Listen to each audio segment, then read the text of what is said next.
Hi, Sophie! Hi, Sin. Hi, everyone! And welcome to the Snack Covenant, episode 252. What, Where, Why of the Elden Ring trailer. 5 characters. And today we're going to talk about 5 characters that we picked. Well, no, we didn't pick them. You picked them and you won't tell me what they are. And I'm not sure I could name 5 characters from the Elden Ring trailer, so... But I did give them names. Yeah, but they weren't the names that tell... They're just weird.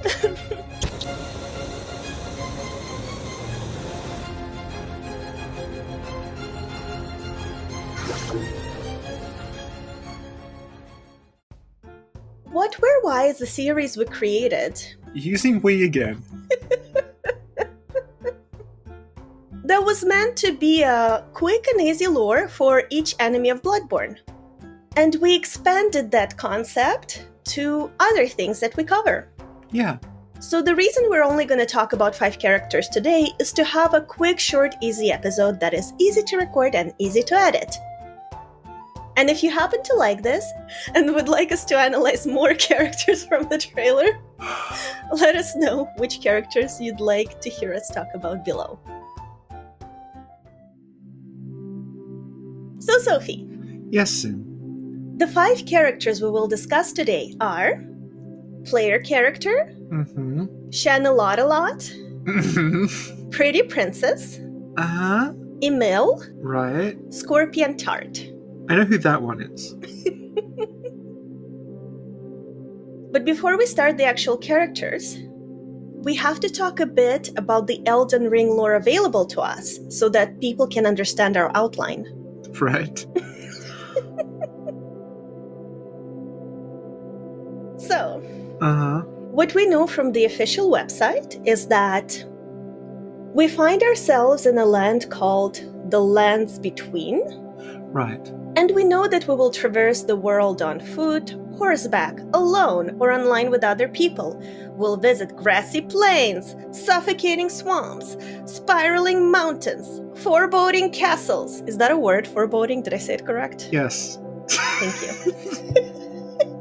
And other sides of Gandhi on a scale never seen before from a software title. Isn't it from a From Software title? What did I say? You said from a software title, implying it's literally the largest game ever made. Bold statement. Fuck you, No Man's Sky. Sophie, Yes, Sin. so that gets us into the game's world headspace. But now... It's space of the world. Okay, yep. But now, let's get into the headspace of the lore. There's an official prologue available on the same website. Right. And could you please read it out in one of your poetic voices? The Golden Order has been broken. Rise, tarnished, and be guided by grace to brandish the power of the Elden Ring and become an Elden Lord in the Lands Between. In the Lands Between, ruled by Queen Marika the Eternal, the Elden Ring, the source of the Erd Tree, has been shattered.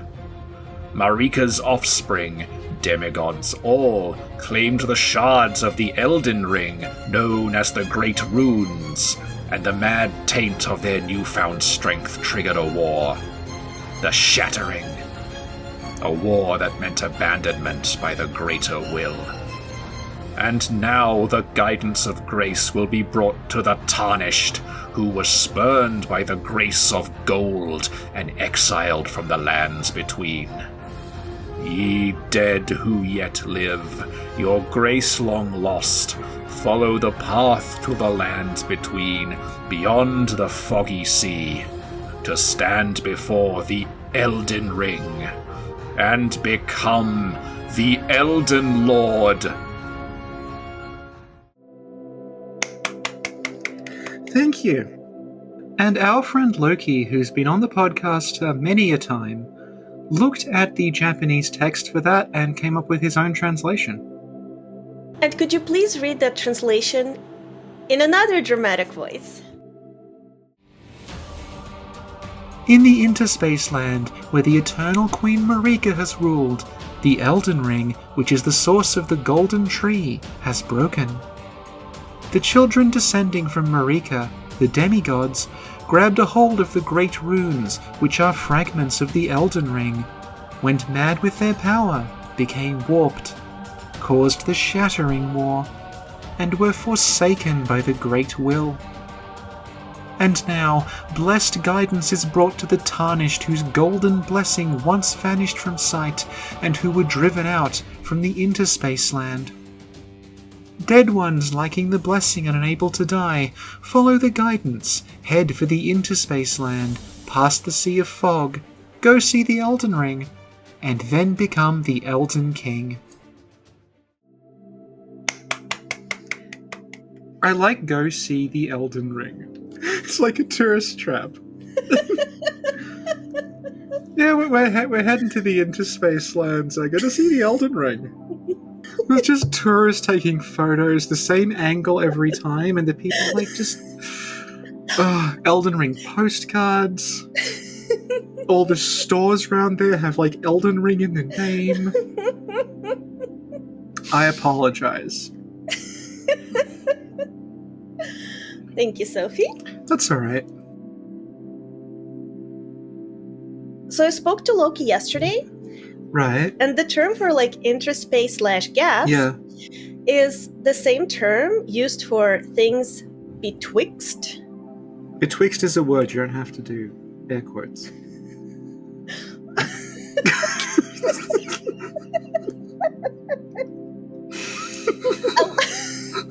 I'm gonna make a confession. Yes. I didn't know betwixt was. That's okay, it's like an old, like ye oldie word, it's fine. Yeah. Yeah. But why am I bringing this up, Sophie? It's because we said that there should be more, like, things from Dark Souls 2 in Elden Ring, and turns out that they took the word between. So I'd like to bring up something here as well. Mm-hmm. And that is that the leaked trailer we saw referred to the Riftlands. I think the Riftlands is the old name for the... what are they called? The lands in between? Unless this is written by, like, two different teams. Like, this talks about the lands between beyond the Foggy Sea. Mm-hmm. Whereas the trailer that we saw talked about the Riftlands beyond the Sea of Fog. And that's two sort of key things that have been worded differently, so I don't know if they've officially changed it, or it's just that the Bandai Namco website is writing it differently. But the fact that the lands between is capitalized makes me think that's the name they're going with. That's a really good point. Thank you, Sophie. So something I wanted to bring up here, similar to, I guess, like the Riftland and Sea of Fog thing, is that in that translation, the English is Erd Tree. Like, it's literally called the Erd Tree. And the Japanese is Golden Tree.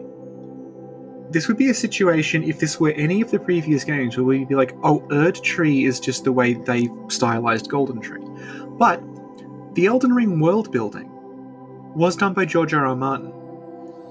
Presumably in English? So, presumably? So, we might be in a situation that's going to keep cropping up where the English script is going to use different terminology for something in the Japanese script, but they might actually be using George R.R. Martin's terms for it, rather than a translation of the Japanese term for it. So we're going to be in this situation where it's like, parts of this script are going to have gone from English to Japanese and then possibly back to English again, or alternatively from English to Japanese and then subbing in, like, English when they know it's a piece of terminology. We haven't really encountered that. It's going to be really interesting. Yeah. Awesome. Thank you. Sophie, so one last thing. Yes, Sin. Could you just summarize the parts you think are important from what we know so far? So, the, like, key points of the prologue that we've been given, which is pretty concise, is that the main deity is called Queen Marika the Eternal. The demigods are her children. And the demigods claimed the shards of something that is called the Elden Ring. The Elden Ring, we are kind of unsure what exactly it is. It looks like it could be a design, or just like some sort of, like it looks like a rune. Like this runic design is sort of holding everything together. That Elden Ring is also the source of the big glowing tree that we see in the trailer. And all her children claimed different parts of the ring. Those parts are called the Great Runes. The Great Runes gave them power, and they went mad with power and went to war with each other. Mm-hmm. And that war was called the Shattering, and that apparently led to them sort of like the lands became like they were abandoned by God, basically. They did something wrong, and sort of like the grace of God has left them. Mm-hmm. Then it says like the grace has been brought to the Tarnished. And I don't quite understand, like there doesn't seem to be a cause and effect thing listed, so I don't know if what's happened is the gods couldn't be trusted, so this word just calls it the Greater Will. The gods couldn't be trusted with the power, so the Greater Will is looking elsewhere and drawing other people there to say you are worthy and the gods are not. Mm-hmm. Or if it's just that, like, we go there to seek the Elden Ring for some reason, like there's no cause and effect. I do like the idea that basically, like, it says the guidance of grace will be brought to the Tarnished, which makes me think it is kind of what I said before, that, like, when the gods went to war, that sort of, like, pissed off whatever this guidance is. It may even just be a natural force. And then the world was just like, okay, the gods can't do this. Mm-hmm. The gods are squabbling with each other, they don't deserve their power, so we're going to start calling other people to where the gods are to usurp their power and basically, like, do their job for them. That's sort of what it seems like to me. And our character is undead. Like Loki said, the Japanese word for it is like, okay, you're undead. But the English just calls it ye dead who yet live. But yeah, you're undead like all the other ones. And our purpose is to become an Elden Lord. Mm-hmm.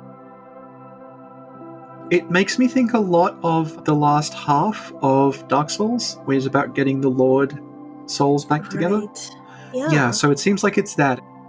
Instead of, like, become the Lord of Cinder, it's become the Elden Lord. We don't quite know what Elden Lord means. Mm-hmm. Because, like, you might think, okay, Elden Lord means you become, like, super powerful or something like that, but again, like they kind of did this in Dark Souls, you become the Lord of Cinder, but it means sacrificing yourself to sort of burn up and keep this flame going. So exactly what our goal is, we're not sure. If it's anything like the previous ones, this will be ambiguous. Mm-hmm. You'll be told to become an Elden Lord, but no one will specify what that means. I hope Elden Lord means you just put a whole lot of arms on yourself. I genuinely am a little, like, disappointed that our player character doesn't seem to be able to equip extra arms. Well, we don't know yet. We don't know yet, but it feels like something that if he could do it, we would have seen by now. Not necessarily, because if this is part of this twist that the game has, Yeah. it's a good thing that they don't reveal it. Yeah. One other thing we should say about the website and about what Bandai Namco have said is that they explicitly said they want to develop further the story of Elden Ring and the world of Elden Ring outside of the game. This is a stated, like, thing they want to do.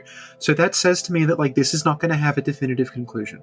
Mm-hmm. So, like, I compared it to Dark Souls, and, like, Dark Souls is a game that, like, making a sequel to it is kind of weird. Mm-hmm. Because of the way it ends, is like, you've sort of written yourself into a corner, and I don't think they thought they were going to do a sequel when they did it. So, like, I assume this is going to end in a way that's, like, deliberately leaving it open. It may even be like Elder Scrolls, where, like, there's just different parts of the world. So, like, this is the Rift Lands or the lands in between or whatever, and they can do another Elden Ring game that is set, like, at some other continent. Yeah. And you bring up a good point, because Dark Souls 1 seems to be a self-contained story. Yeah. Just like Bloodborne, it's very awesome, but you don't need any more games to continue the story. And I hope they learned from their previous entries, and that they're leaving a lot of things open so that they can make more sequels, books, Netflix TV show. The leaked trailer did straight up call it a franchise, so There we go. yeah. And earlier, when you were talking about the lore, you mentioned guidance. You're smiling. Was it horsefish guidance?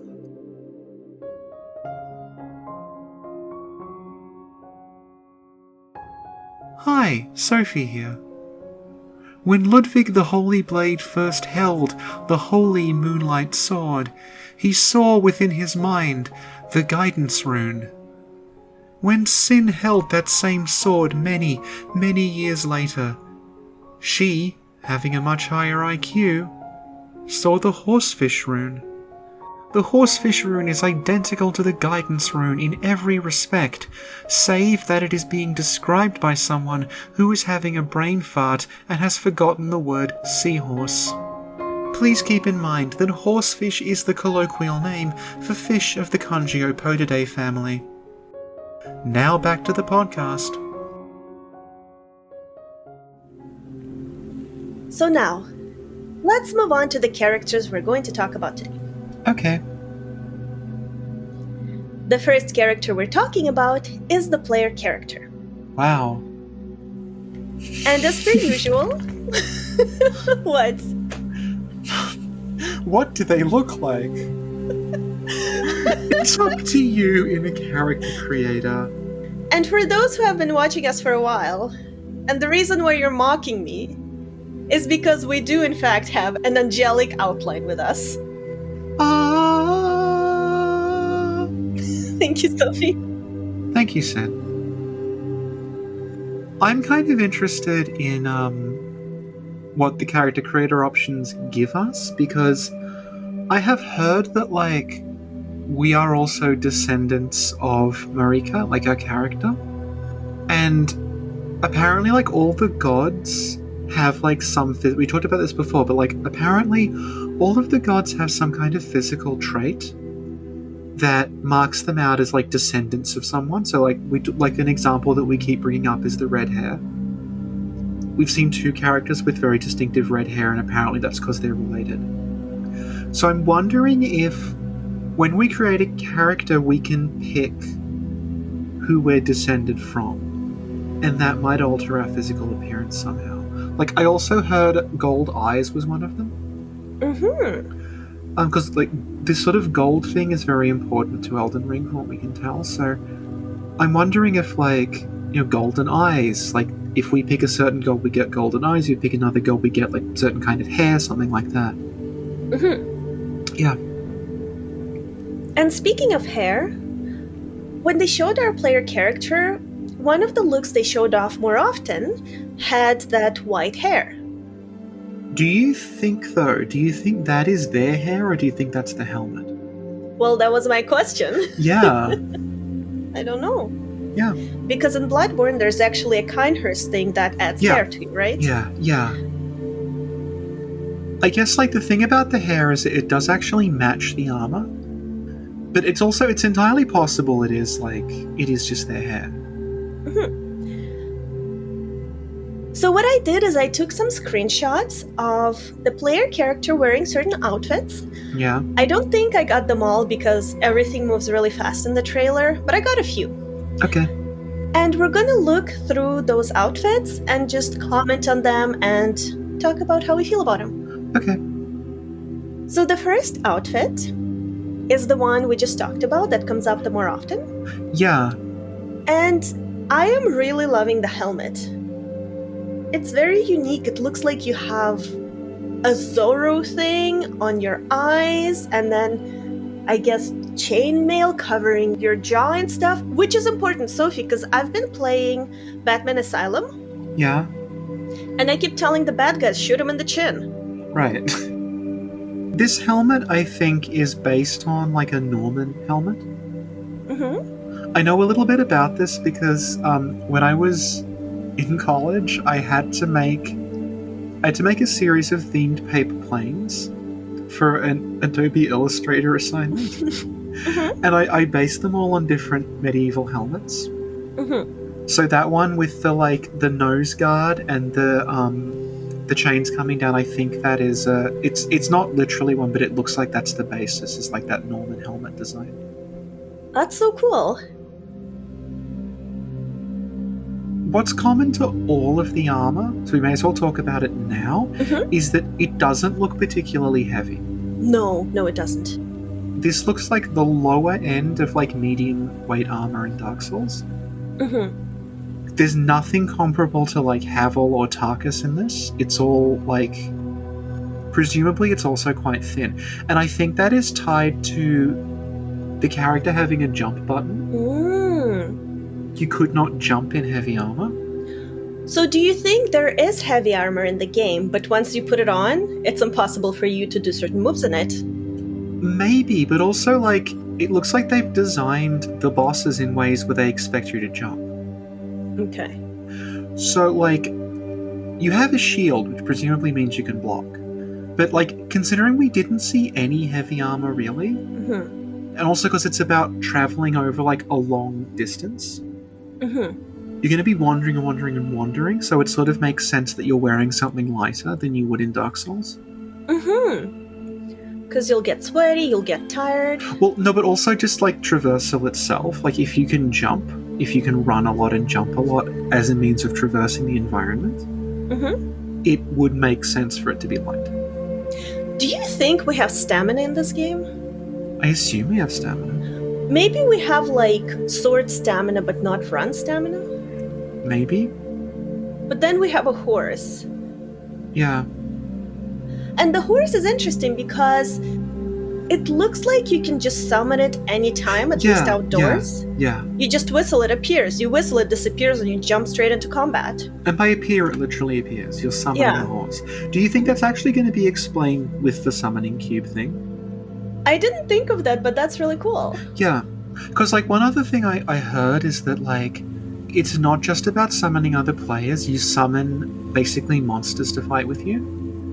And it's not necessarily that, like, you go to an area, there's NPC summon signs. You can go full, like Digimon. And they're not necessarily, like, tied to areas. It's that you get your own sort of, like, helper monsters that you can kind of raise and customize. Like, you can change how they're equipped. I do know that, like, allegedly, somewhere out there, there's screenshots of the character fighting alongside the monsters, and the monsters there, like, in two of them, it's clearly the same body type, but they have different gear. So I'm wondering if the horse is tied to that, and like you just have power over these like creatures along with the horse. Yeah. So do you generally like the idea of characters summoning a pet or a companion or whatever to fight alongside them? That's something that, like, when we were talking about Dark Souls 2, Dark Souls 2 is a game that has a lot of offline content. There's literally content that is exclusive to being offline. A lot of people don't see it by virtue of being online by default. So I like the idea of, like, just adding stuff for if you happen to be offline, both, like, maybe if you don't want to be online, if you don't have an internet connection that works, or, like, just future-proofing it because the server isn't going to be around forever. I really like the idea of there being that system because it means, like, you're not reliant on other people necessarily. You could just have your little cadre of, like, helper monsters with you. Oh, that's a good point, but that's not why I was asking you. Oh. Why were you asking me? Why do you think? You're coquettishly playing with your hair, and I don't know what I'm supposed to take from this. People who understand certain policies that this podcast abides by will understand why I asked that. I still don't understand because they're just babies.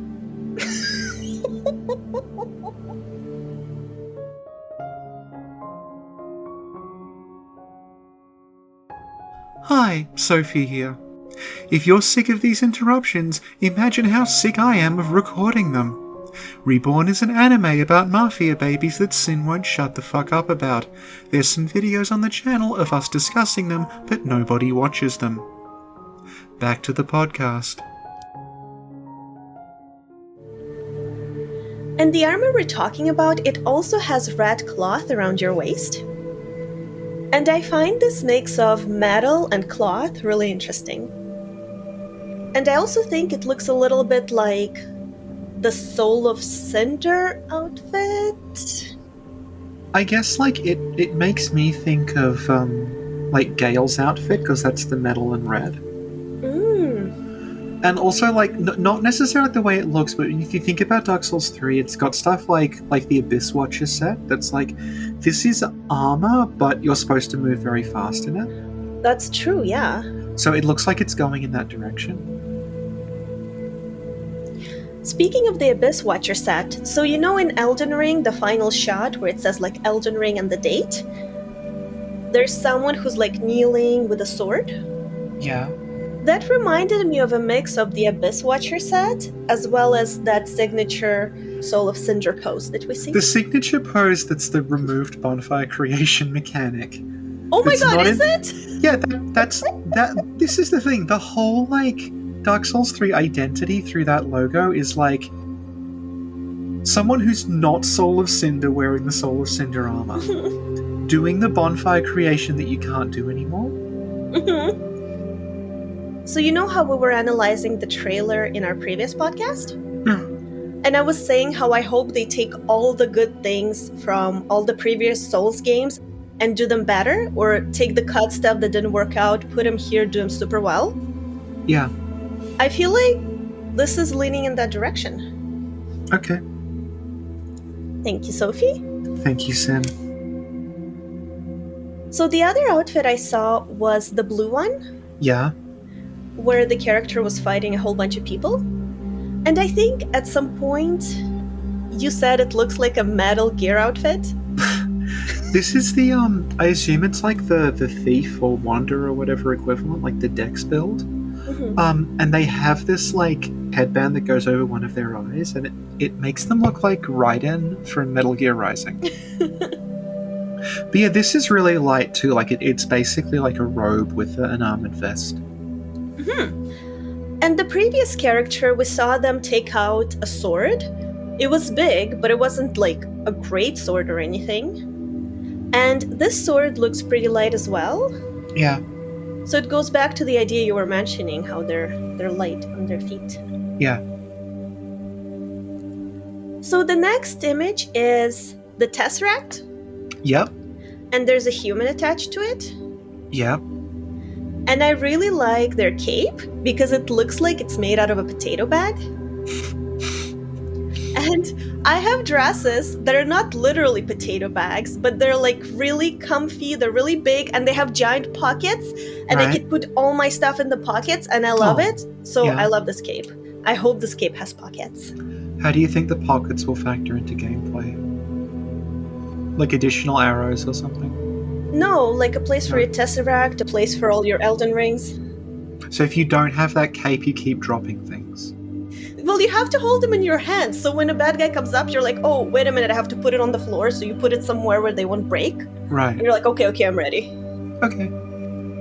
I relate to this problem having recently refreshed my wardrobe. Yeah. I have a lot of tote bags.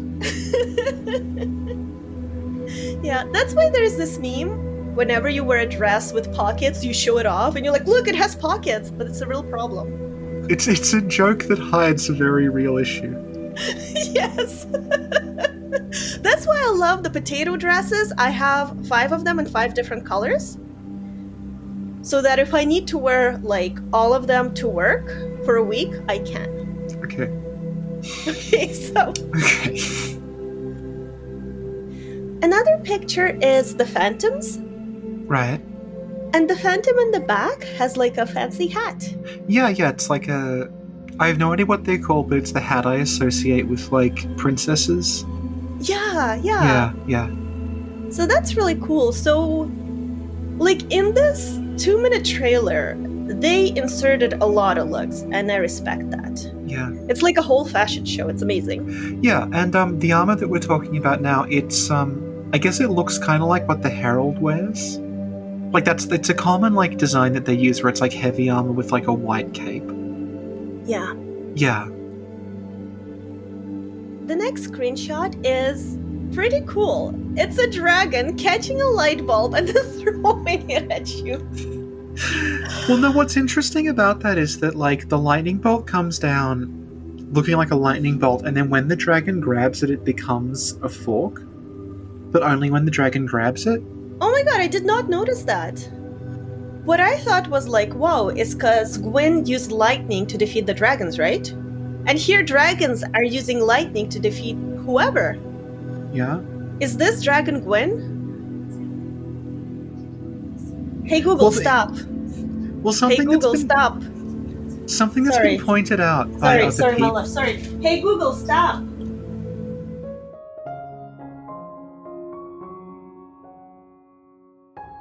Hi, Sophie here. Sin neglects to turn her Google off pre-recording, meaning that it starts picking up her weird angry ranting as voice commands. We really should double check that it's turned off, but after 3 years of increasingly incoherent content, we're just glad anyone's listening at all. Back to the podcast.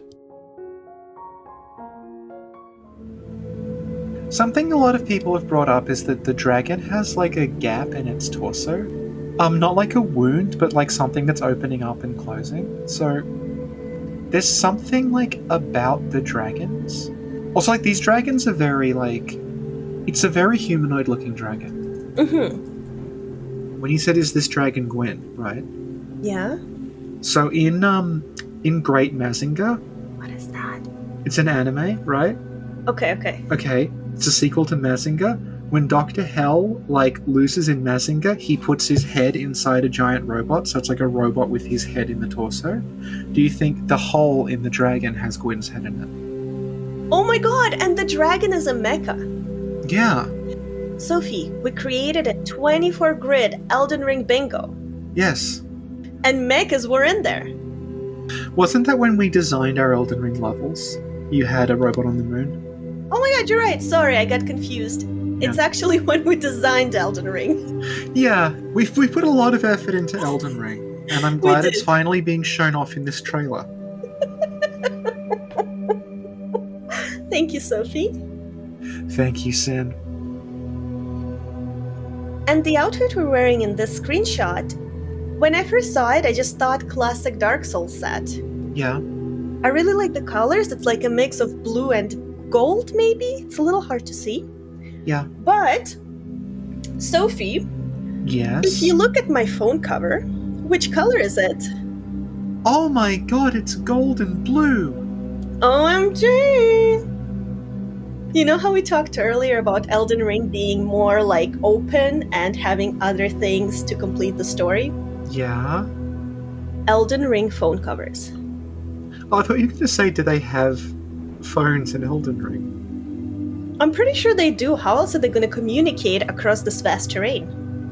That's a plot point in Final Fantasy VII. Oh yeah? You get a mobile phone in the game. That's how you change party members. That's amazing.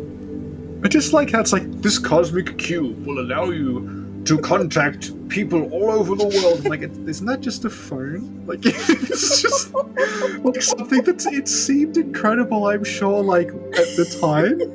It's like, my god, I can talk to anyone, anywhere. And it's like, oh, we all have those in our pockets. Old people are annoyed we don't get off them. Is that going to be a thing in Elden Ring? Like the Queen Marika the Eternals? Like, oh, the tarnished always on that damn cube. That would be so cool. So you have the cube, right? But Yeah. each side does something different. Yeah. So one is a screen where you like call people. The other side is a dedicated vault shelter thing. And then, Right. you know, one Yeah. side is to serve the net. And then one side is for the snack cabinet. I don't think so. I think we're banned from going anywhere near Elden Ring. Thank you, Sophie. And we see this set again when the giant bearded Cthulhu chariot comes at us. And in that picture, we actually have a spear and a shield. Yeah. Pretty cool. Yeah, like, there are a few shields in the trailer that the characters are using. So I'm thinking, like, we've talked about how, like, the combat's gotten faster and faster over the successive iterations. Mm-hmm. To the point where, like, Sekiro, there is no shield, it's only blocking. Mm-hmm. We can see in this that we're fairly sure they've brought over the crouch stealth and the jump from Sekiro into Elden Ring. So that makes me wonder if, like, are they trying to, like, sort of meet it halfway with the Souls series by saying, like, you'll have different equipment, you'll be able to block, you'll have a shield, but you're still going to have to mostly dodge. Mm-hmm. Like, the primary method of avoiding damage will literally be to avoid damage, it won't be to tank it. That's a really interesting point. The next screenshot here, I added it because we can see the cape and there's some sort of a symbol on it. Yeah. There's a lot of runic designs in Elden Ring. I assume that's the symbol of one of the gods or one of the lands. Mm-hmm. And it's in the arena where we fight Elden Ring Ludwig. And it looks like the same arena that's in sort of a stasis. Yeah. This makes me think of the way that, like, there's this recurring motif of things shattering and breaking. Because, like, this room, when we see it, like, it's shattered and broken, but the pieces of it seem to be suspended in the air. Almost like there's no gravity. You can see out the window there are dragons. You also see the dragons circling the Erd Tree. So I'm wondering if, like, bits and pieces of it are actually being pulled toward the Erd Tree. Mm-hmm. Yeah. So let me ask you, do you think the entirety of the game is in sort of a stasis being pulled somewhere? Or it's just specific areas or places that are in the stasis? It might actually be your proximity to the Erd Tree. Mm-hmm. Because that castle that we... like, half the trailer basically was the one castle, if you sort of broke it down. And that castle, from what we can see, it's opposite the Erd Tree. It's really far away.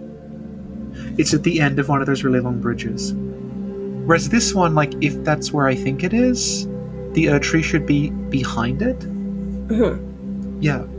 I don't know if it was Miyazaki or Martin that added this sort of shattered part, but, like, remember, like, Dark Souls 3? The whole plot was, like, everything is being pulled toward Lothric? Yeah.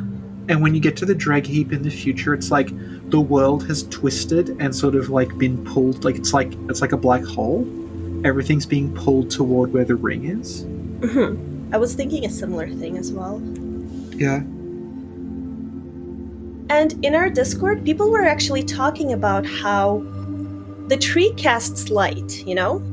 And maybe the rays are illuminating specific areas that are of importance?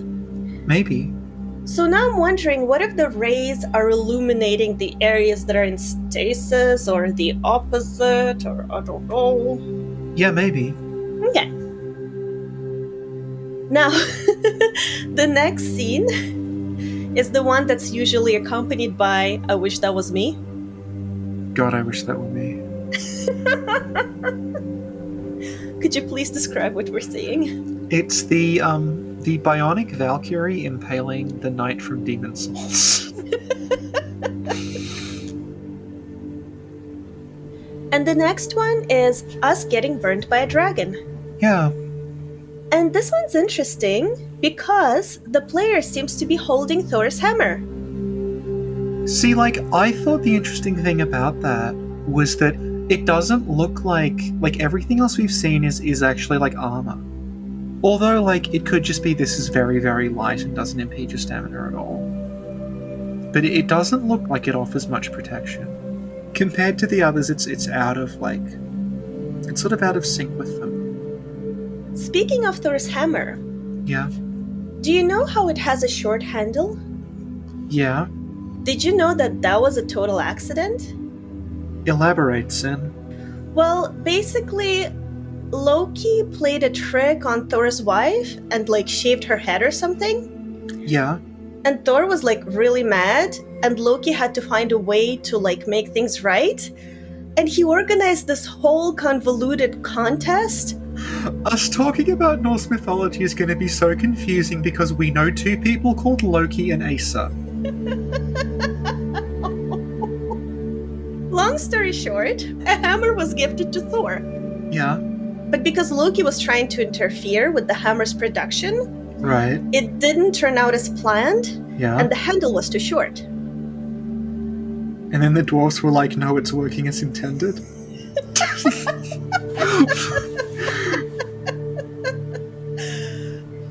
But the short handle made it such an iconic hammer. Yeah. So, Okay. I don't know where I was going with this, but I just wanted to share with you that I'm doing research on mythology. Okay.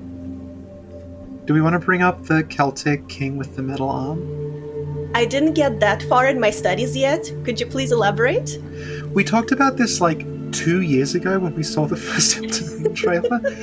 But like everyone was saying prior to this, oh, Norse, it's the Norse game.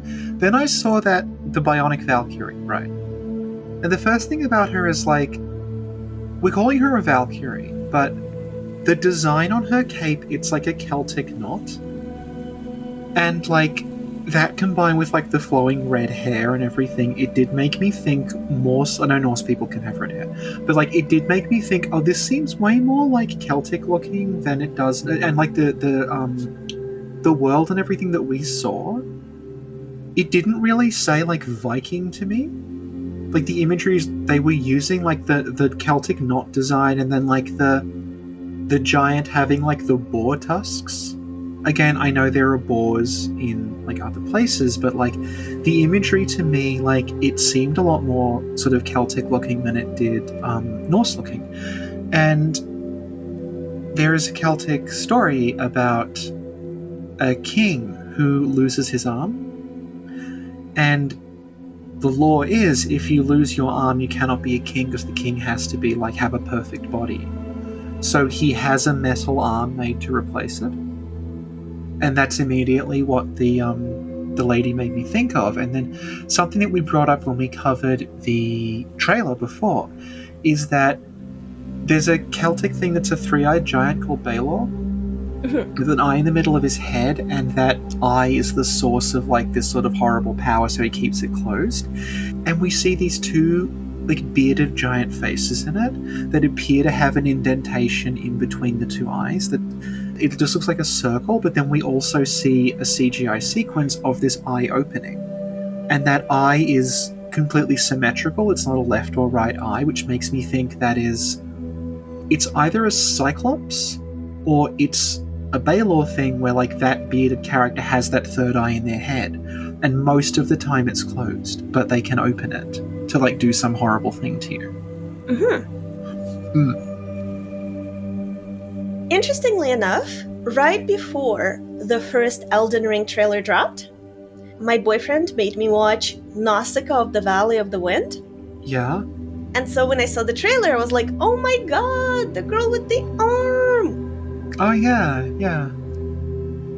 Ash Lake is in it as well.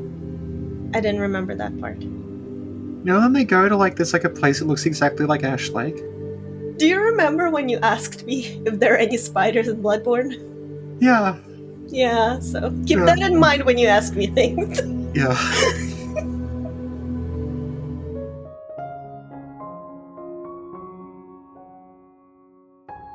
Hi, Sophie here. Sin's Bloodborne questions are so in-depth and so probing that she sometimes loses sight of the bigger picture. Questions like, what are the church giants' hobbies? What do Thumerians eat? And what is German made of? Means she sometimes doesn't consider the big questions, like, does this game have any spiders in it? Well, as experts we do know the answer, but this episode is about Elden Ring, and we don't want to spoil Bloodborne for people who haven't played it yet. If you'd like to know more, why not check out our playlist, What, Where, Why, Enemies of Bloodborne, and look for the ones that have giant spiders in the thumbnail. Back to the podcast. So the next screenshot is like one of my favorite. Yeah. Because Smooth has a ridiculous soup bowl on his head. Yeah. It's amazing. It's like, oh no, stay away, my soup bowl is on fire. Why did I put it on my head?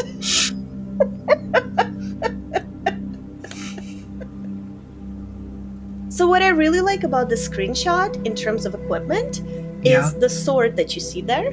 Right. And I really love the fact that there's cloth around the sword. Yeah, see, like, I don't know what kind of weapon it is because we don't see the whole thing, but it makes me think, like, it's probably something very, very long, because the fact that the base of the blade has stuff wrapped around it makes me think you're not supposed to hit people with that, because it would blunt. Also, like, the blade itself doesn't appear to get sharp until after that. So it might be similar to the weapon that the blue character had earlier, where it's just like a very long scimitar or something. Or maybe even like a spear, I don't know, but it doesn't have a very long handle.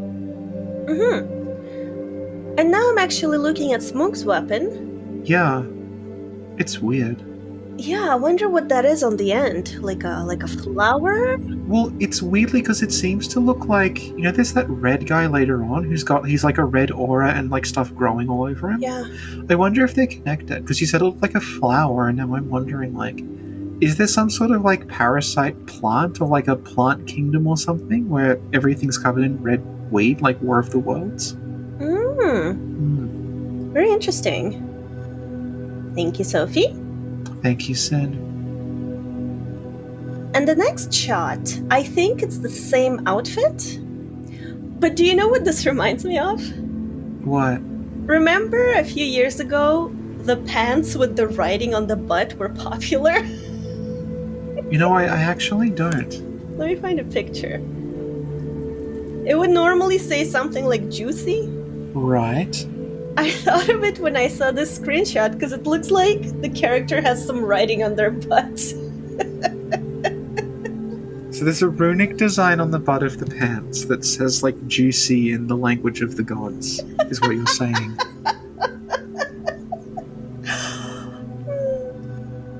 The armors I've seen so far, they look very, like, gorgeous and beautiful and decorative. Yeah, like, yeah. I wouldn't go fighting in these things. No. I'd only wear them for special occasions. Yeah. Maybe that will be like the Hollow Inhuman system. It'll be like casual and best. Thank you, Sophie. Thank you, Sid. So the next screenshot I included because of the character in the back. Yes. They seem to be wearing a bag or something over their head. Yeah. The guy in front of them is wearing a ridiculous, oversized Burger King helmet, so I'd be more concerned about what he's wearing. Okay, I'm calling it now. That helmet is going to be a rare drop from that guy. Okay. And it's going to be a really obnoxious meme. Everyone you summon is going to be, like, naked apart from that helmet. The other thing, interestingly, about the Burger King hat is that it's got this, like, blue crystal on the top. Yeah. Yeah. The blue crystal must mean something. Oh my god, Sophie. Yeah? So we know that Smooth has a soup plate on his head. Yeah. Have you seen those salt crystal lamps? Oh. They're made of actual salt. I had to give a marketing class on them. Oh, really? Yeah. So maybe this is a salt crystal. So it's like one person has a soup bowl on their head, the other person has some salt on their head, and like everybody gets together and that's how you cook. And then you may ask yourself, Wilson, where are they going to get a stove? Why, one of those giants covered in candles from Bloodborne. I mean, I'm sure there'll be a giant covered in candles in I feel like it's all coming together. Enemies of Bloodborne is finally paying off. Do you want me to give you a truncated version of my class on Himalayan salt lamps? Yes, please. So a lot of those lamps, the salt is like garbage and doesn't cost anything. Okay. But what happens is if they sell them at the price point they're actually worth, no one buys them because they think, why am I wasting money on this hunk of salt? If they up the price, people are like, oh, it must be special salt, and then they buy it. Are you serious? Yes. Like, there are certain things that people will only buy if they're priced higher than they're worth. If it's cheaper, they perceive it as being inferior, even though it's the same product. Mm-hmm. Yeah. It's true, I will not buy cheap Fallout merchandise. Yeah. That's a lie, yes you would. It's true, it's a lie. You got There me. were fucking bootleg Vault Boy things on eBay. You would be buying them. You'd be on AliExpress buying like half-melted bootleg Vault Boys. Like, If I didn't think eBay was sketchy and knew how to use it. how do you not know how to use eBay? I don't know, I just never did. It's one of those things. I never used it, and I'm just too scared to learn.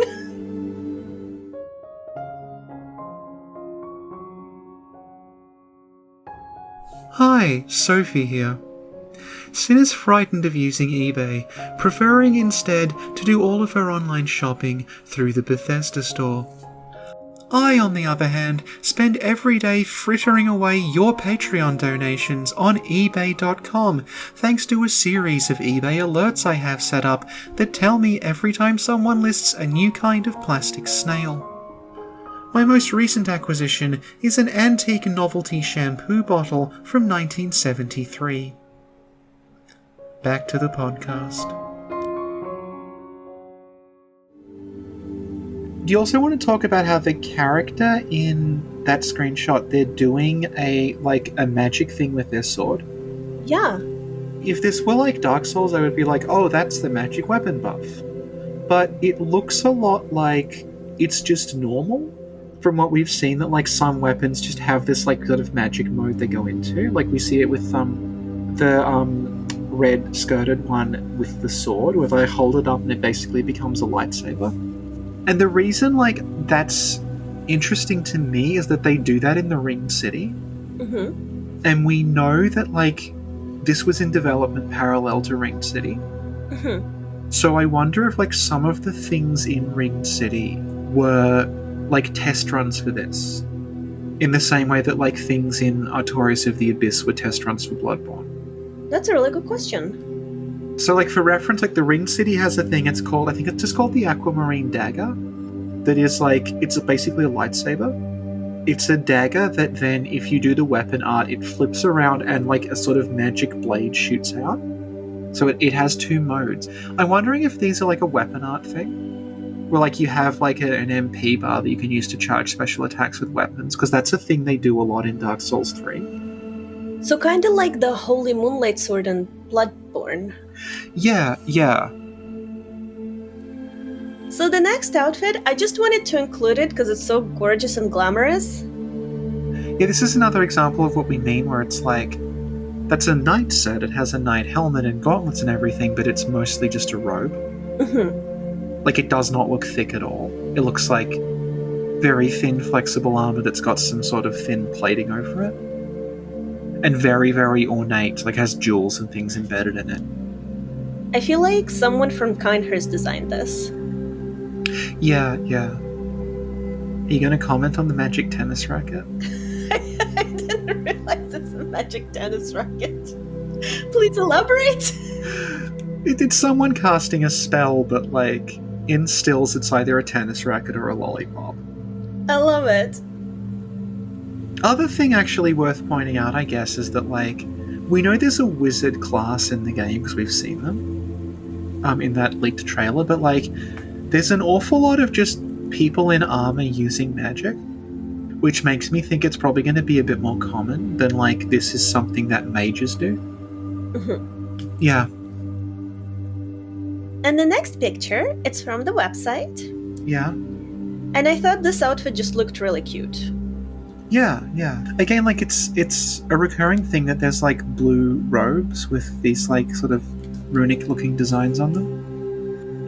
Also, like just based on the build and the body language, do you think this is a female character seen from behind? That's what I was thinking. Yeah. Do you think also that, like, the hoods and everything, that's because they expect you to do stealth? Oh. Because I imagine, like, the stealth thing's probably going to depend on the weight of the armor that you're wearing. Because it would be hard to sneak around even if the armor was light, because presumably, like, it would still limit your flexibility. It would, like, make noise. Whereas this character here, they are dressed like they are stealth. Yeah. Yeah. You're bringing up a lot of interesting points today, Sophie. Thank you, Sin. I noticed a lot in the last couple of days that we haven't talked about yet. Yeah, and I'm surprised that we've been talking for this long and we're only at the first character. Yeah, I'm not surprised. Aw. So the next outfit is again from the website, and it's giving me like an Uncharted feel. The outfit or the actual thing we're looking at? Like everything all together, including the outfit. Does the guy from Uncharted wear, like, medieval armor? John Uncharted? Do you want to know something about this area? Yeah? I was talking to some people in the Dark Souls 3 data mining groups, and they said that those egg things are unused Dark Souls 3 assets. That's super interesting. When I first saw the screenshot, I thought of Demon Souls. Remember that area with the shells or the spiders or whatever? Where the bugs are, yeah. Yeah. Yeah. And then I also thought of the creepy little cave when you start in Ashes of Rayendell. Yeah. But also in Bloodborne, there's this cut thing, I think they were called Screamers, that look like the thing from Alien. Yeah, they were the old version of the Wandering Nightmares. Mm-hmm. So I kind of had like all these things when I saw this, so it's really interesting what you said. Yeah, what's the lore of the ants? Kingsfield shared universe confirmed. Yeah, because I mean Kingsfield's got the termites. I actually really like the look of the ants with the white and the red, and maybe some gold in between. Oh, gold! Are the ants blessed by the gods? Well, they might be. Well, I don't know, because you see they have this fat part. Yeah. What if there's the golden blessing in that part or whatever? But, like, that's not out of the question. Because you look at, like, the leeches in Dark Souls, like, they drop Titanite. Like, the rats in Dark Souls, they drop humanity because they've been eating humans. They've been feeding on the corpses, so they have this, like, condensed humanity in them. What if the ants have been feeding on gods? That's what I was thinking. Oh, this game just got so good. Wouldn't that be awesome if you went down there's just like a giant like god head half buried in the ground with holes in it and ants coming in and out of like the eye sockets? That's what I was thinking of as well. Like you find this giant god that's, dead. Yeah. And all these ants feeding on their flesh. Yeah. Or, to make it worse, they're not dead and there's ants feeding on the flesh. Oh, Sophie! That's actually a Norse thing. The world is made out of the corpse of a giant. And the dwarves are born from the maggots that are feeding on the corpse. Really interesting. Thank you, Sophie. Thank you, Sin.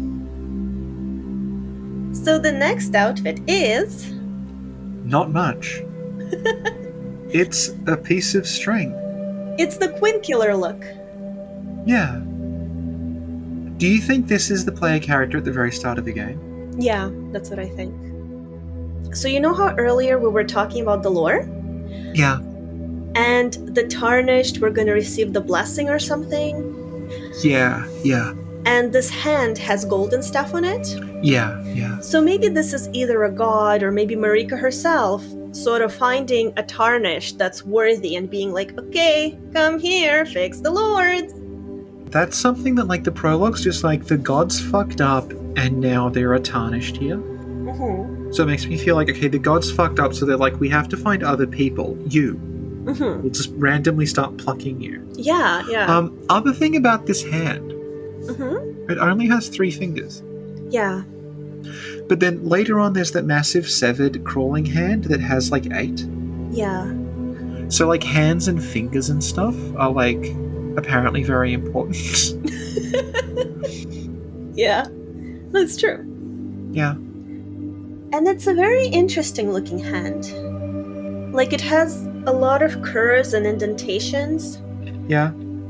Makes me think maybe there's an eye in the hand. I don't know. Yeah. And the next screenshot is the iconic reading screenshot.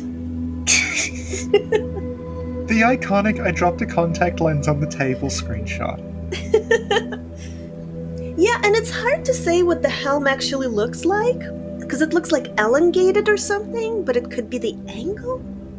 Do you think this is a player, or do you think this is an NPC who's like a scholar? Oh, that's a good point. I think it might be an NPC because the idea of like the sort of reclusive scholar is something Miyazaki seems to be drawn to a lot in the stories he does.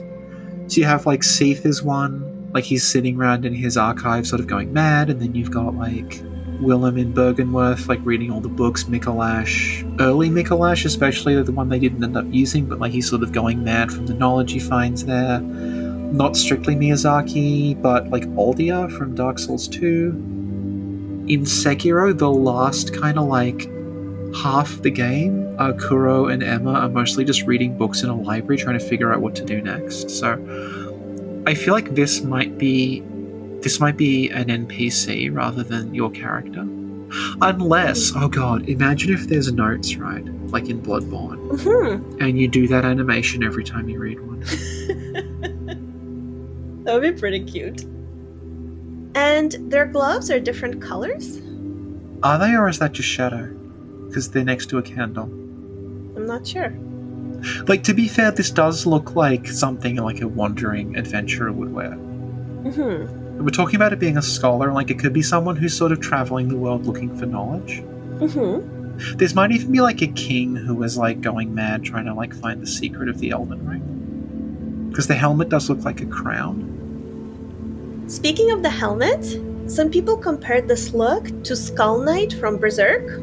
He has a sort of like crown thing.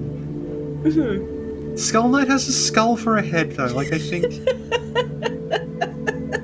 When I look at this, I don't really think Skull Knight because there's not a skull. Like Skull Knight has sort of like a spiky sort of crown things, but like in all other respects, this is not a Skull Knight. Well, wait, we don't know because we don't actually see what's in the front. Maybe it's just a skull. Maybe this is what Skull Knight looked like before he was Skull Knight. Thank you, Sophie. And the next one is the outfit we see the player character wear when they're interacting with the stag. And this outfit is reminiscent of a screenshot we find on the website. And when I first saw these two things, I was like, this reminds me a lot of Griffith from Berserk because he wears this like rounded helmet. Yeah, the hawk helmet. Yeah. And then I was like, oh no, I'm just looking too deeply into it. But then Glass Shark and Luna had the same idea. Wow. So I think this might be a Berserk reference. Also, like, interesting that in the screenshot below, the character wearing that set is like the enemy. Like they're attacking the player. So presumably you get the set from them. Yeah, that's a good observation. The other thing, like, about that, the one who's fighting the stag, is that, like, they have claws on, and it's very, very light armor, which makes me think, again, this is a build that's emphasizing stealth. Mm-hmm. Clearly didn't work, because the giant stag noticed them, but... Well, you don't know if they noticed us. That's true. If you want to go Celtic again, this is very, like, Wild Hunt. Okay, how so?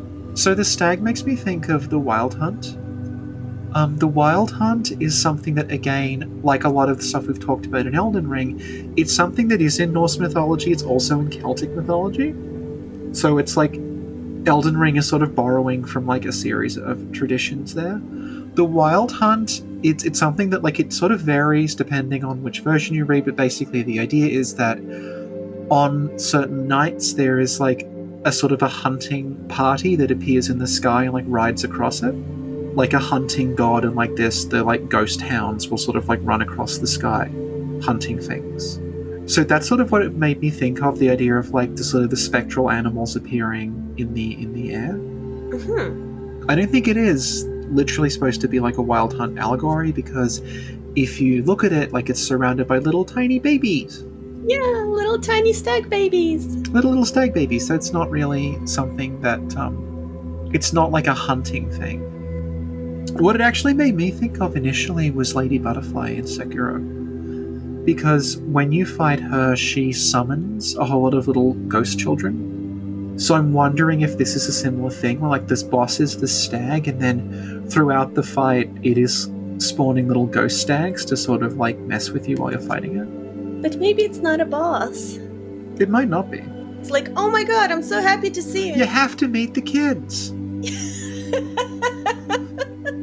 They're like, kids, we're going to Uncle Miyazaki's arm stand. It's like, bring the family.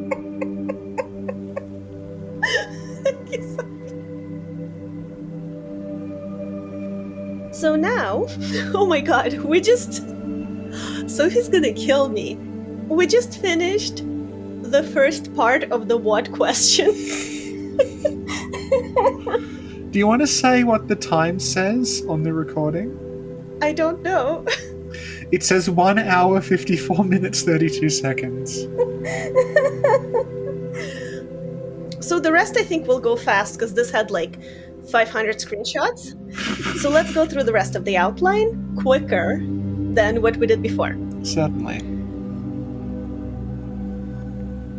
What items do you think they have? We know they have a ring, presumably. Yeah, Shanalottealot's ring. Shanalottealot gives it to them. Mm-hmm. They have a cube. They have a cube. Yeah. One of the questions you've got here about the player character is, what is their name?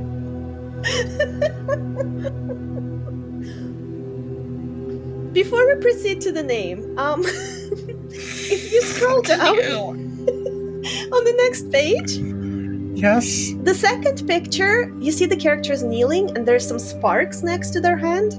I put a circle around it. Is that the golden energy, though? I don't know what it is. I wanted your opinion on it. I think what's going to happen is the golden energy is like, that's the god power that comes from the Elden Ring.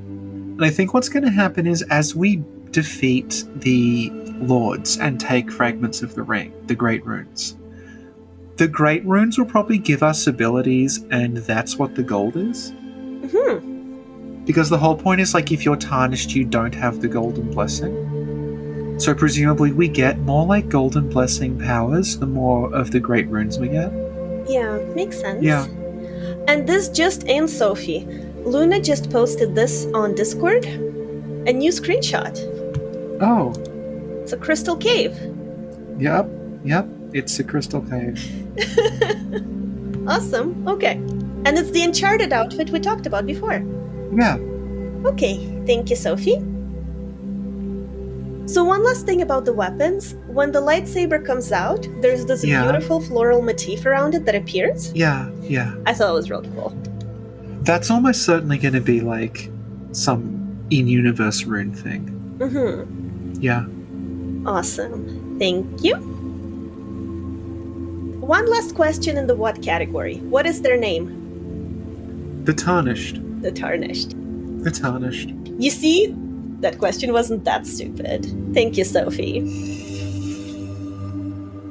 So now let's move on to where, and I think the important question from where is, where do they come from? Somewhere across the Sea of Fog, or the Foggy Sea, depending on whose version you're reading. Thank you, Sophie.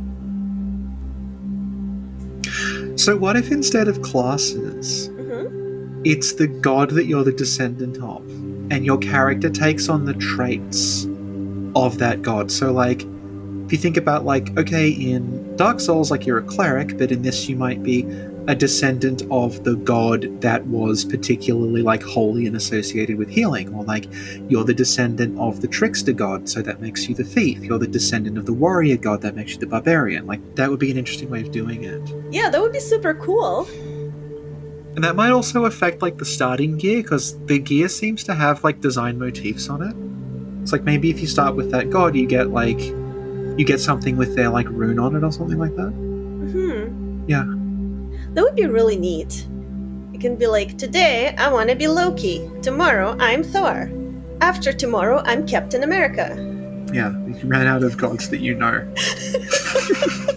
You only know gods that have appeared in Marvel. Thank you, Sophie. Thank you, Sid. And now let's answer why. Why are we here? The tarnished is the blessing of the thing. Thank you, Sophie. Now let's move on to the second character, Shanalottealot. So please describe what she looks like. Shanalottealot looks like she is a soft-spoken, quite slight lady, and most of her is covered in a robe. And I think the robe is interesting because there's like 3 possible explanations why she might be in a robe. First one is that it's just her traveling outfit because she's walking around this dangerous place. She's trying to keep safe. She's got a big robe on. Second one, she's trying to hide who she is. She's trying to go incognito because she's someone important. She might be like one of the demigods. For all you know, she's Queen Marika. I don't know. So if she is hiding her face, that makes me think of the unused story they had for the Emerald Herald in Dark Souls 2. Because in that, you would meet, in the past, a little girl who had one blue eye and one green eye. And then, in the future, you meet the Emerald Herald and she's got her hair over one of her eyes. Right. And then at a certain point in the story, she would have pulled the hair back. And you would have seen, oh, okay, she's got the green eye and the blue eye, she's the girl I met. This is kind of the third thing. We talked about the gods having different physical traits that mark them out. It's possible she has one of those, and that's why she's covering herself, and it could be, like I said, so she's not recognized. It could also be that, like, maybe she's not hiding, but she just doesn't want you to see. Or maybe, like, her body is, like, shattering and falling apart, she doesn't want to show you. She might have, like, the Great Rune or something, like, drawn on her flesh or something like that. Yeah. Those are all very good points. Thank you, Sophie.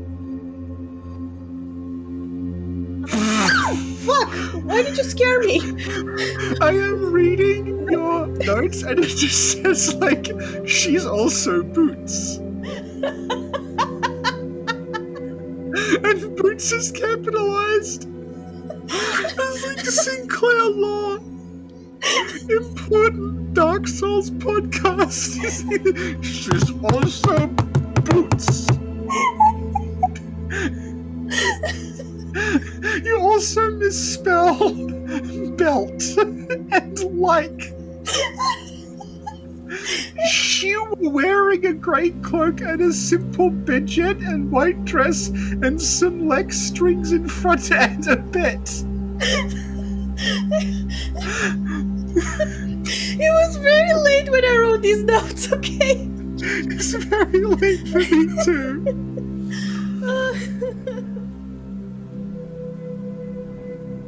And we don't know about any weapons that she may or may not have. We didn't really see her emit any magic, gold or otherwise. Well, she seems to bring us back to life. Well, we didn't see her do it. Maybe it's the ring that does it. Maybe it's the horse that does it. Maybe it's the horse who's narrating the entire trailer. That would be great.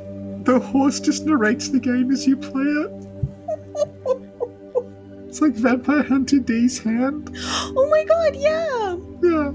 You'll be impressed, Sophie. I saw both Vampire Hunter D movies.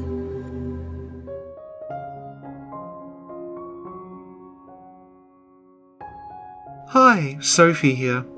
Sin is conspicuously emphasizing the fact she's seen a Vampire Hunter D movie in front of me because I am, in her words, an anime professional. This is a euphemism for someone who used to live within walking distance of a place that sold bootleg Asian movies. This means that while I haven't seen Paranoia Agent, Cowboy Bebop, or Gurren Lagann. I have seen the anime adaptation of the Mila Jovovich film Ultraviolet, which most people don't know exists.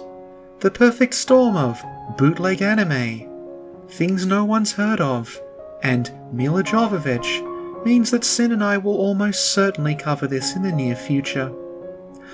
Back to the podcast. And where do you think she comes from?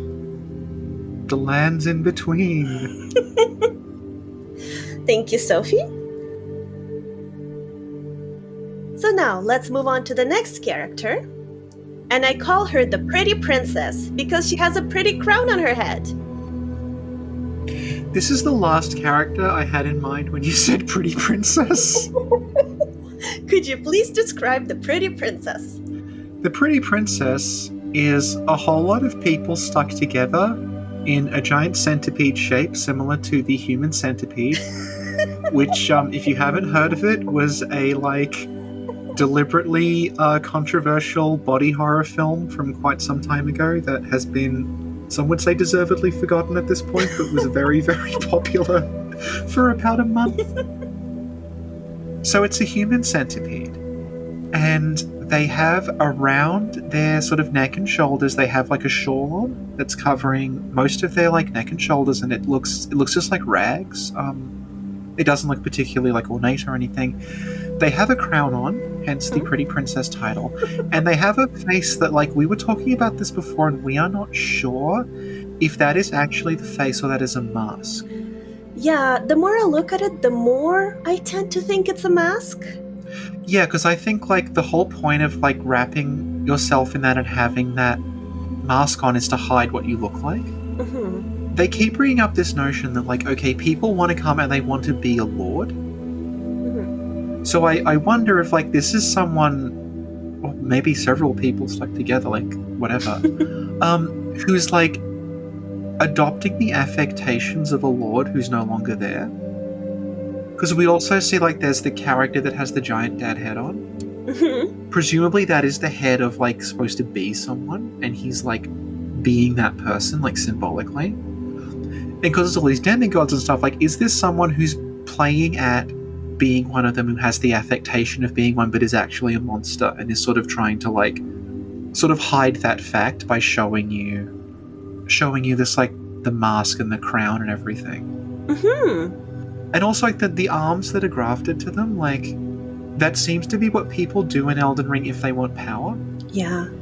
Yeah, so presumably this is someone who wants to become powerful, who wants to become a lord, and what they're wearing is an extension of that. Notably, when this character gets damaged in the trailer, they bleed red, they bleed blood. But at the same time, there is this golden sort of discharge from where the attack hits them. Mm-hmm. So they must have that gold power in them. Yeah, because they do have something golden looking around their torso. It looks almost like the Estus flask effect, where you get that little sort of glow when you use it. It looks like they're doing that. And I'm almost wondering if is that power held in the arms? And that's where they're doing it. Oh, that's a good one. Is the power of the rune something, is that in your hand? Which might even explain why our character does this weird stuff with weapons. Mm-hmm. Is the rune in your hand doing that thing to the weapon? Thank you, Sophie. Thank you, Sid.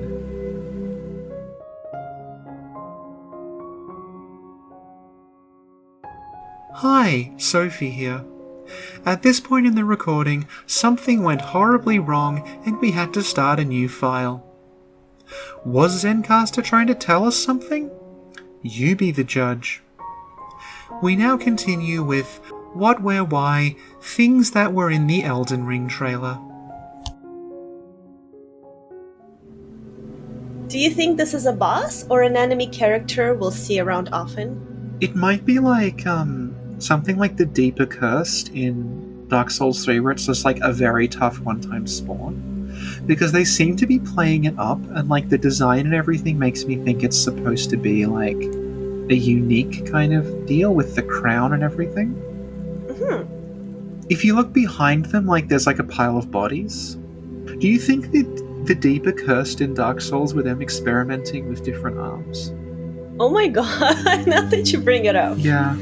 Yeah, it does seem like it. Awesome, thank you, Sophie.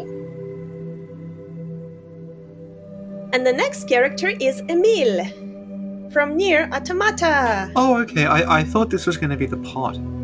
No. No. Because look, if you zoom in on the little guy, it kind of looks like they have a round head, or maybe they're wearing the same headgear as in the previous Griffith picture. It looks like headgear. It looks like they have like a helmet on over their body and like a sort of like there's something over their shoulders, like a little cloak. And I think it's just because the picture is blurry. It looks like they have a giant fist for a head. Well, that fits with Elden Ring. Having a hand for a head. Yeah. So, Sophie, could you please describe the character we're looking at?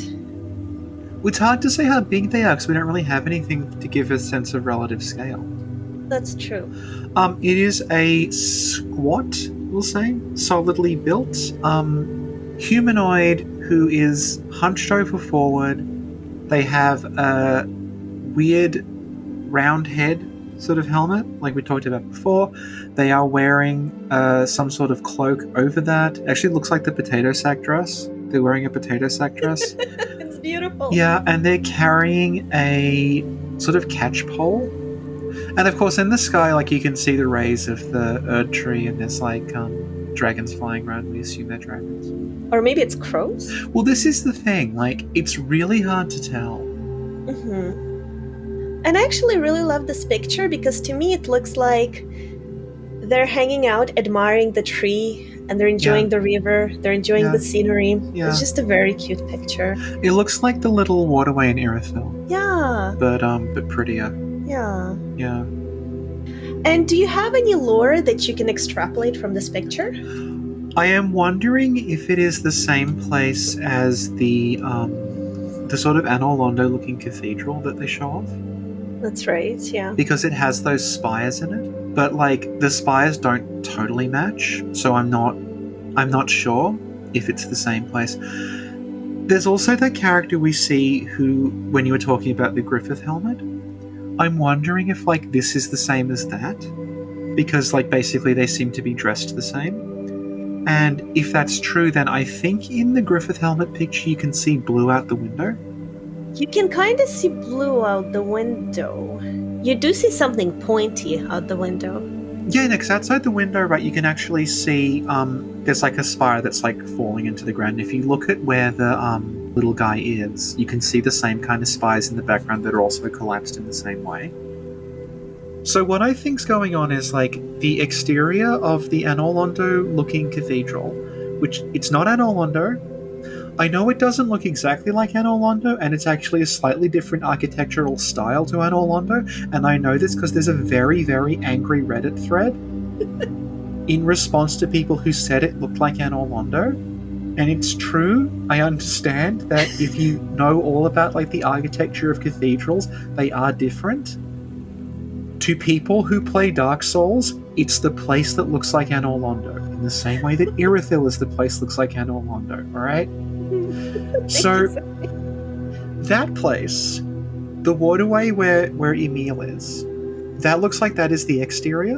And then where the big, like, the guy with the helmet and the Morning Star is, and I also think where the procession led by the giant dad head guy are, I think that's the inside. Okay. I think the blue sort of aura you see around that place is sort of interesting because everywhere else we see is kind of illuminated by the Erd tree. And it bathes it in this golden light. And we see nighttime shots, but they just look like the night. They don't have that blue glow to them. It doesn't look like moonlight. So I'm wondering if, like, there's something specific about the blue, because they make a point about the blessing of gold. So is the blue somehow, like, is that them pushing back the blessing of gold? Because, like, remember also that there's the Onmyoji-looking guy in the leaked trailer who literally summons a blue moon. So I'm wondering if, like, is that similar to, like, Dark Anor Londo? Like, it's actually this unnatural sort of light that is permeating it. And do you think this is an enemy, an NPC, a friendly, a boss? I think it's safe to say it's an enemy. Oh, Because it's guarding an area and it has a, like, man catcher. but it's so cute. Do you think this is going to be the torture level? The torture level? Yeah. What's that? Like a prison where people are tortured like Latria or... The screenshot of the guy in the Griffith helmet does give off that vibe. Also, like, the little guy kind of looks like Moscus's torturers from Berserk. Thank you, Sophie. And last but not least, Scorpion Tart. Get it? I actually don't. It's because they're Scorpion Tark, Yeah? but we're the snack comment. Oh, okay. Okay, so tart has a very different meaning if you're from, like, the Anglosphere, so I was not really picturing this guy when you said tart. Oh, I was just picturing like dessert. Right, okay. Yeah. Yeah. So Sophie, Yes, Sin. tell us what this character looks like. This is interesting because we were saying, like, oh, the character has a scorpion tail, hence their name, Scorpion Tart. That we made up. Yes. But they seem to be from the kingdom where the guy with the dragon head hand is. Like, that seems to be the castle they're outside. And one of the things I was saying about that kingdom is, it looks like they're at war with the dragons. Because you see what seems to be their banner near the volcano where the dragons are? And, like, the guy has the dragon head on his hand, so presumably he killed a dragon and stuck that on. And when you see what's presumably, like, his intro cutscene, when he runs his hand down something that looks like part of a dragon, I think that might be like a dragon corpse or something that he's killed. So when we say this guy has a scorpion tail, is it actually a dragon tail? Like, do dragons in Elden Ring have, like, venomous sting tails, and has he cut the tail off a dragon and stuck it to himself? That might also explain his very weird head, because he kind of looks like the Grooves from Dark Souls 3, where the head is just a mass of, like, horns and weird sort of tooth things. So I'm wondering if, like, is that sort of some weird corruption thing, or is he, like, also sticking, like, dragon teeth to his head to give himself horns? Interesting. Yeah. Thank you, Sophie. And they're the character that summons a weapon. Yeah. They summon two, I think. They summon, like, a hammer, and they also seem to summon a little throwing dagger. Yeah, that's true. Yeah. So they must have the blessing. Interestingly, like, the king of that area, we assume is the king, the very buff Lothric made of arms. His weapon is a hammer, but it's a physical hammer. Yeah. So I'm wondering if, like, that hammer is important to that kingdom, and that's why he can summon, like, an illusory hammer.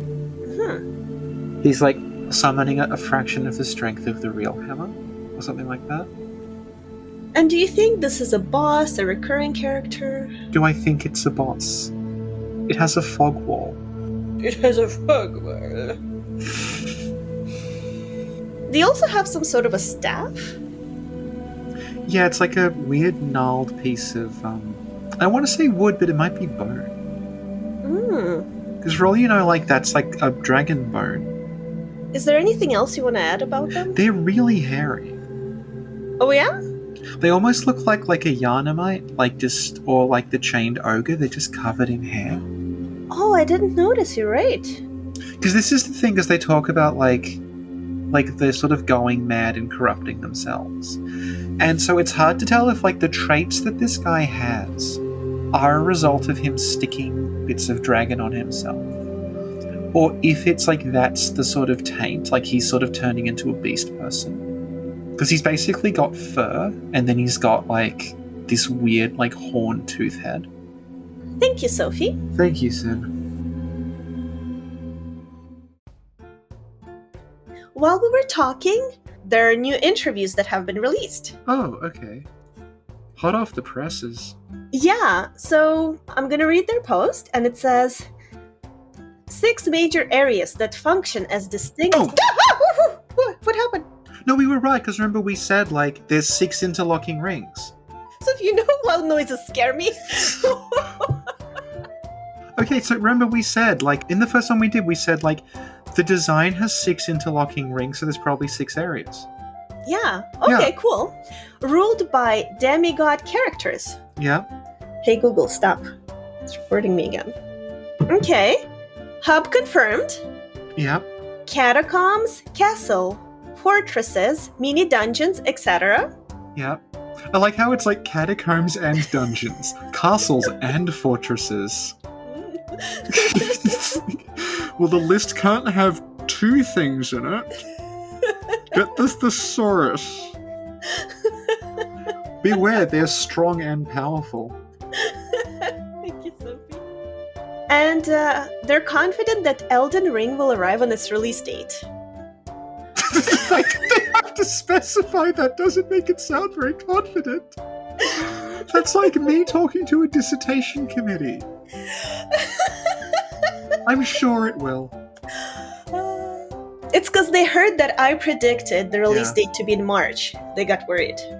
I'm starting to think it will now, because Bloodborne was supposed to be January and it got pushed to March.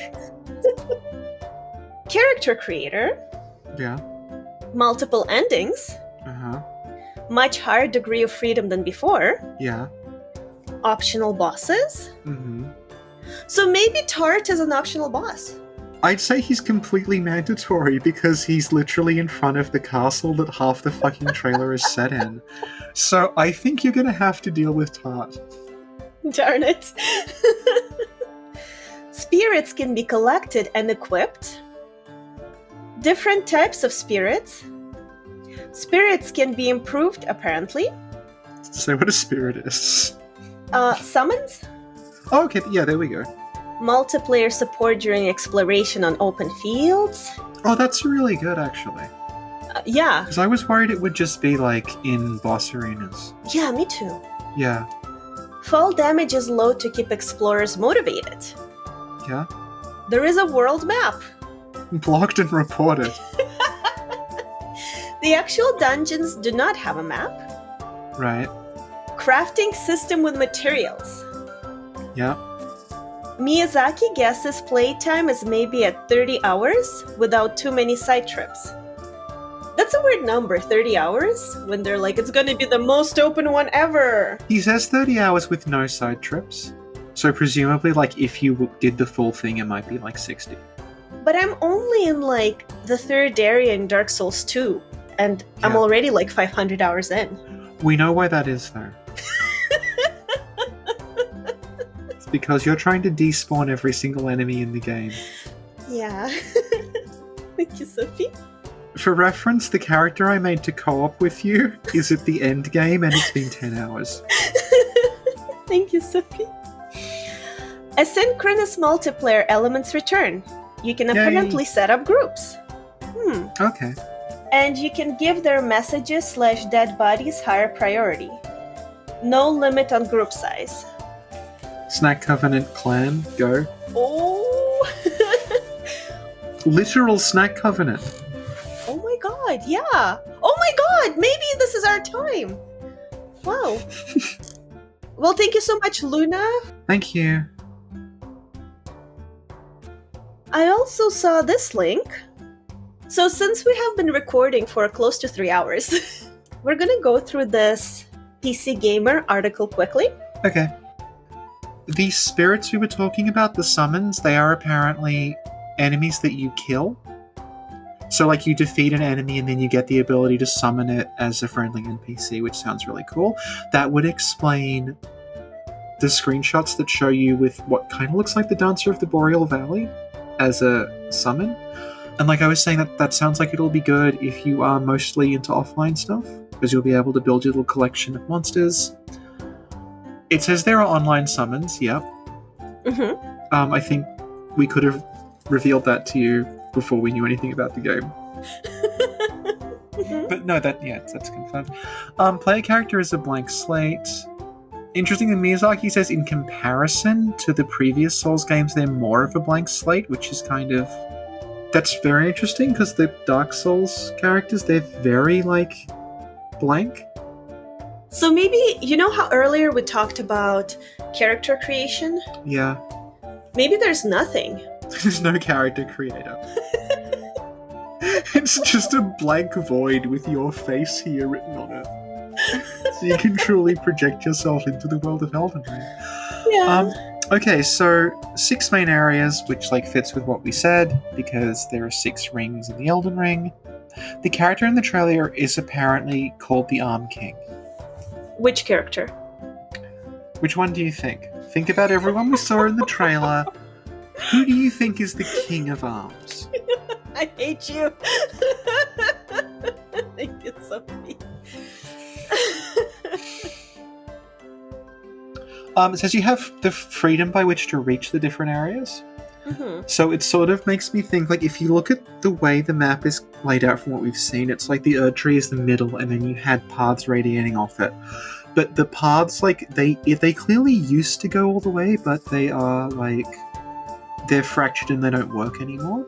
So presumably the idea is, you can't take the bridge, you have to go underneath it and figure out a new way of getting there. So it's, 6 areas, but they're all kind of linked together. And it says, each area houses a traditional dungeon, which I guess means there's, one area and then 1 dungeon each. So that'd be, 12 total. The stealth seems like the stealth from Sekiro. That includes the backstabs. They talk about there being different kinds of mimic. Just says, you probably won't find mimics in the same form. It's a different world, and we will surprise you. So, Mimic pots. That might be what they are. You're rolling into pots, and then one gets up and attacks you. Oh, that would be awesome. Yeah. The resurrection mechanic is apparently different to the resurrection of the Souls games, but he doesn't specify. It says it's of a similar kind of breed. Mm-hmm. That might be sort of what we were talking about before, about the shattering. Maybe the more you resurrect, the more gold energy you use up, so the more people shatter. Similar to Dragon Rot. Mm-hmm. There is a hub similar to Firelink. Mm-hmm. It says sits near the center of the map. The 6 areas branch off from it. Guessing the hub is the Erd Tree. More to find in the 6 main dungeons. There is fast travel. There's 100 skills in total for your characters to equip. They say it's very similar to the weapon arts from Dark Souls 3, which is basically what we were suggesting before. Every character can use magic. Oh yeah, okay, it says here the journey will become much longer. So a long journey to me is that makes me wonder if there is fast travel to the same extent as the other Souls games, because to me fast travel and a long journey together sort of cancel each other out. Stamina is less important. Lots of item descriptions, retaining the player discovering things for themselves, and that seems to be it. So classic lore confirmed. Yeah.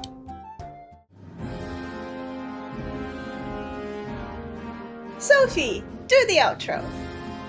That was the Snack Coven in episode 252, What, Where, Why, Elden Ring, aka Elden Ring Trailer Analysis and News Part 2. Thank you, Sophie. Thank you, Sin. And thank you everyone for listening, and see y'all next time. Bye! Bye!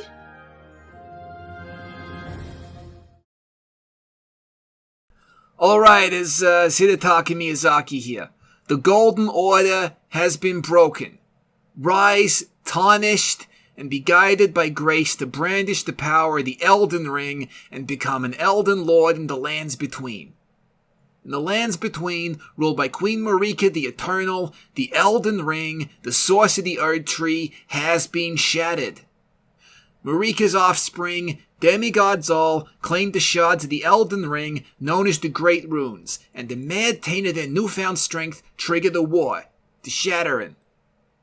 A war that meant abandonment by the Greater Will.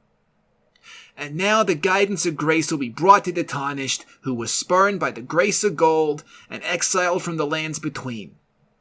Ye dead who yet live, ye grace long lost, follow the path to the lands between, beyond the foggy sea, and stand before the Elden Ring, and become an Elden Lord.